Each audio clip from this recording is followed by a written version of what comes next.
Hospital issues మీద ఎప్పటి నుంచి మాట్లాడుతున్నాం. నా నోటీస్కి వచ్చినాయి రాని చాలా వాటి మీద నేను స్పందిస్తూనే ఉన్నాను.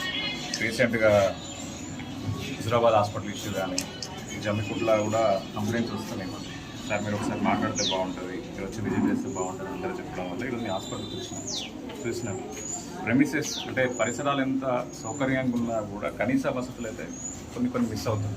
నేను ఇంతకుముందు కూడా చెప్పినాను, హైదరాబాద్ నియోజకవర్గంలో కార్డియాలజిస్ట్ అవసరం చాలా ఉన్నది, గుండె వైద్య నిపుణులు. ఇప్పుడు ఉన్న అధికార పార్టీ నాయకుడు తుమ్మేటి సమ్మిరెడ్డి చనిపోయింది గుండెపోటు చోట. ఆయనకు వచ్చిన ఒక మైనర్ హార్ట్ అటాక్. ఇదే హాస్పిటల్లో కార్డియాలజిస్ట్ ఉంటే ఈరోజు ఆయన మన మధ్యలో ఉండేది. ఆయనే కాదు, హైదరాబాద్ తీసుకుంటే శ్యామ్ అనే అడ్వకేట్ రిపోర్టర్ కూడా చాలా మంచి ఆయనకు వచ్చింది కూడా ఒక మైనర్ చెస్ట్ పెయిన్, అంటే మామూలు ఛాతీ నొప్పి వచ్చింది. హాస్పిటల్ తీసుకెళ్ళిన తర్వాత ఆయన చనిపోయాడు. కారణం గుండె వైద్యానికి. నేను మొదటి నుంచి చెప్తున్నా, విద్యా వైద్యం ఉపాధి మీద పనిచేస్తేనే ఈ ప్రాంతం అభివృద్ధి అవుతుంది. ఇప్పుడు విద్య ఉపాధి తీసుకుంటే అది గవర్నమెంట్ పరిధిలో అంశం. వైద్యం తీసుకుంటే ఇక్కడున్న సిస్టమ్, ఇప్పుడు అంతకుముందు పెద్దిరెడ్డి గారు ఉన్నారు, తర్వాత ఇటలాంధ్ర గారు వచ్చారు, ఇప్పుడు ఇంకో ఆయన వచ్చింది. ఎవరు వచ్చినా కూడా సిస్టమ్ ప్రాపర్గా మెయింటైన్ చేస్తేనే ఆ కింద ఉన్న పేదవారికి న్యాయం జరుగుతుంది. ఇప్పుడు కార్డియాలజిస్ట్, ఇప్పుడు నేను శ్యామ్ గురించి చెప్పినాను, సమ్మిరెడ్డి గురించి చెప్పినాను. తీసుకుంటే ఒక నిరుపేద, అతని గురించి ఎవరికి తెలుస్తుంది? ఆ ఊరు చివరన ఉన్న ఇల్లు ఊరు మధ్యలో ఉన్న వ్యక్తికే తెలియదు, ఆ పర్సన్ ఎవరు, ఏం పని చేస్తాడో తెలియదు. అట్లాంటిది అతని హాస్పిటల్కి వచ్చేసిపోతుంది. సో ప్రచారం ఏదైతే జరుగుతుందో వాటి గురించి నేను మాట్లాడుతున్నాను. శ్యామ్ చనిపోవడానికి 100% సిస్టమ్ ఫెయిల్యూర్. సమ్మిరెడ్డి చనిపోవడానికి కూడా సిస్టమే ఫెయిల్యూర్. ఇక్కడ నుంచి ఒక్క రిక్వెస్ట్ ఎందుకు పోతలేదు? ఏదో ఒక రిక్వెస్ట్ పోలేదు, మాకు గుండె వైద్యం ఇప్పుడు అవసరం, ఇక్కడ ప్రజలు చచ్చిపోతున్నారు, రేపు నాకు రావచ్చు, ఇంకొకరికైనా రావచ్చు. సో అందరం బాధితులు, మీరు ఒక్కనే కాదు, ఇక్కడ ఉన్న ప్రజలంతా బాధితులు. సో వాళ్ళ పక్షాన మాట్లాడుతున్నాను. అందుకే అప్పటికి వచ్చిన విజయం ఇక్కడ నుంచి కూడా సంబంధిత మంత్రి గారికి కానీ, సంబంధిత నాయకులకు కానీ, నియోజకవర్గ నాయకులకు కానీ, ఇక్కడ గెలిచిన ఎమ్మెల్యేకి కానీ, ఎంపీ కానీ, ఎవరికైనా కూడా వాళ్ళు ఫస్ట్ ఆఫ్ ఆల్ ఈ వైద్యం మీద ఫోకస్ చేస్తే చాలా బాగుంటుంది. ఎందుకంటే ప్రతి పేదవాడికి వైద్యం అందితేనే సమస్య పరిష్కారం అవుతుంది. అదే హాస్పిటల్ ఉన్నాయి కదా. ఇప్పుడు ఒక డ్రైవర్ ఫిట్నెస్ ఉంటుంది, ఒక డ్రైవరు ప్రాపర్గా చిన్న స్కూల్ బస్ నడిపినా కూడా స్కూల్ బస్సు ఫిట్నెస్ టెస్ట్ చేస్తారు, డ్రైవర్ ఫిట్నెస్ చేస్తారు. పోలీస్ డిపార్ట్మెంట్ తీసుకుంటే అక్కడ కూడా ఫిట్నెస్ టెస్ట్ ఉంటాయి. అలాగే ఇక్కడ సిబ్బంది కూడా టెస్ట్ చేయాలి, వాళ్ళ కంటి చూపు ఎలా ఉంది, రిపోర్ట్ ప్రాపర్గా ఇస్తుందా లేదా.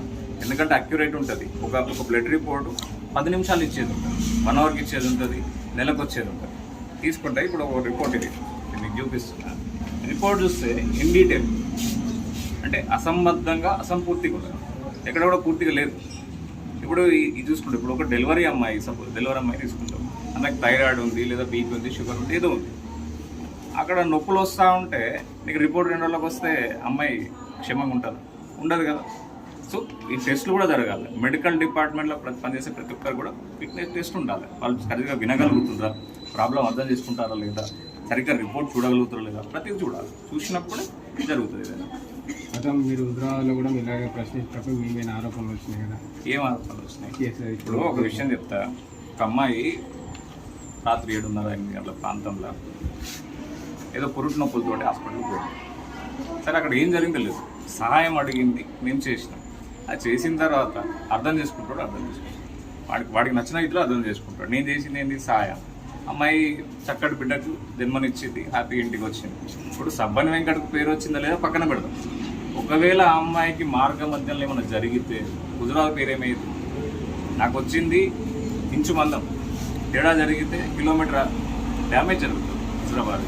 ఇప్పటికే హుజురాబాద్ రాజకీయంగా పోయింది, అభివృద్ధి పరంగా పోయింది. ఇంకా ఉన్నది ఏంటిది? అంతో కొంత ఉన్నది ఈ సేవ చేసే గుణం. మాలాంటలం కూడా అడ్డుకోండి. ఏమైతే మమ్మల్ని చేసేది ఏముంటుంది? ఏం జరగదు. వాళ్ళు ఏం చేసుకున్నా కూడా, ఏం ఆరోపణలు చేసుకున్నా కూడా తీసుకోలేదు. దానివల్ల నాకు పోయేది లేదు, వచ్చేది లేదు. సామాజిక సేవ చేస్తున్నారు కదా, ఏ ఉద్దేశంతో చేస్తున్నారు? అంటే రాజకీయాలకు వచ్చే అవకాశం ఉంది? మంచి చేయడానికి ఉద్దేశం ఏముంది? మంచి చేయడానికి ఇప్పుడు నా ఇంటికి చేయాల్సిన వాడు కరెక్ట్గా పని చేస్తే నా ఇంటికి ఎవరు రాదు. మాలాండల దగ్గర రాదు, నా దగ్గర కానీ, ఉదయనందన్ దగ్గర కానీ, లేదా ఇంకొకరి దగ్గర కానీ, ఇక్కడ నుంచి ఓడిపోయిన రాజేందర్ గారి దగ్గర కానీ, ఎవరి దగ్గర ఇక్కడ ఉన్న వాళ్ళు ప్రాపర్గా పనిచేస్తే, ఇక్కడ ఉన్న వాళ్ళు కరెక్ట్గా పనిచేస్తే పక్కకు చూడము. ఇక్కడ వేసలేరు కాబట్టి నా ఇంటికి వచ్చిన వాళ్ళు అయితే పలానా దగ్గరికి పోని నేను చెప్పలేను కదా. నా వల్ల అయితే నేను చేస్తున్నాను. అంటే ఇక్కడ స్థానిక ఉన్న ఎమ్మెల్యేలు స్థానిక అధికార పార్టీ వాళ్ళు తమ్ముళ్ళు ఇద్దరు నాకంటే చిన్నవాళ్ళు. తమ్ముళ్ళకి ఇద్దరు నేనంటే అమితమైన గౌరవం ఉన్నది, ప్రేమ ఉన్నది. ఇప్పుడు చేసేటోని ఎందుకు చేస్తారని మీరు అడుగుతారు. చీనోని అడగండి ఈ ప్రశ్న, మీరు ఎందుకు చేస్తలేరు? ఇప్పుడు మీడియా ప్రాపర్గా ఉంటే మీరు లోపాలను ఎత్తి చూపాలి. ఇప్పుడు ఇక్కడ దీని మీద మాట్లాడలేదు.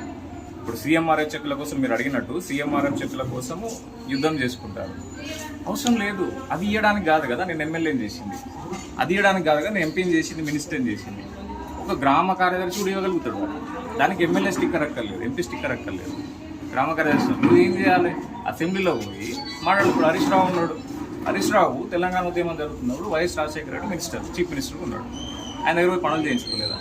నువ్వు ఎంతసేపు వాడిని విని తిడితే ఎవరు పని చేస్తారు? మనం ప్రతిపక్షంలో ఉన్నప్పుడు అధికార పక్షంతో మంచిగా ఉండి అన్న మాకు ఈ సమస్య ఉంది, ఇక్కడ పిల్లలకు ఉద్యోగాలు కావాలి, ఇక్కడ డెవలప్మెంట్ లేదు. ఇటు కూతవేడి దూరంలో కరీంనగర్ ఉన్నది, ఇటు కూతవేడి దూరంలో హన్మకొండ ఉన్నది. రెండు క్యాపిటల్ సిటీస్ మధ్యలో, డిస్ట్రిక్ట్ సెంటర్స్ మధ్యలో ఉన్న అక్కడ ఎందుకు వసతులు ఉండలేదు? ఎందుకు డెవలప్మెంట్ జరుగుతలేదు? ట్రైన్ రోడ్ ఇప్పటివరకు కరీంనగర్ జిల్లాలో తీసుకుంటే ఫస్ట్ ట్రైన్ రోడ్ ఉన్న ప్రాంతం ఇది. జమ్మికుంట, కొత్తపల్లి, ఓదెల, పెద్దపల్లి ఈ ప్రాంతం అంతా రైల్వే లైన్ ఉంది. అటువంటప్పుడు ఇక్కడ ఎందుకు మెడికల్ కాలేజ్ రాదు? నేను ఫస్ట్ నుంచి అంటున్నా, వీటి మీద కొట్టాడాలి. సార్ మాకు మెడికల్ కాలేజ్ కావాలి, పొన్నం గారు మాకు మెడికల్ కాలేజ్ కావాలి, శ్రీధర్ బాబు గారు కావాలి. ఇద్దరు ఎఫిషియెంట్ మినిస్టర్స్ ఉన్నారు ఇక్కడ. పొన్నం గారు బాగానే పని చేస్తారు, శ్రీధర్ బాబు గారు చేస్తారు. వాళ్ళ దగ్గర పోయి అప్లికేషన్ ఇస్తే కదా నాకు మెడికల్ కాలేజ్ కావాలన్నా, అన్న నాకు కంపెనీ కావాలంటే వాళ్ళు చేస్తారు. వాళ్ళు చేయడానికి రెడీగా ఉన్నప్పుడు మనం అడగం.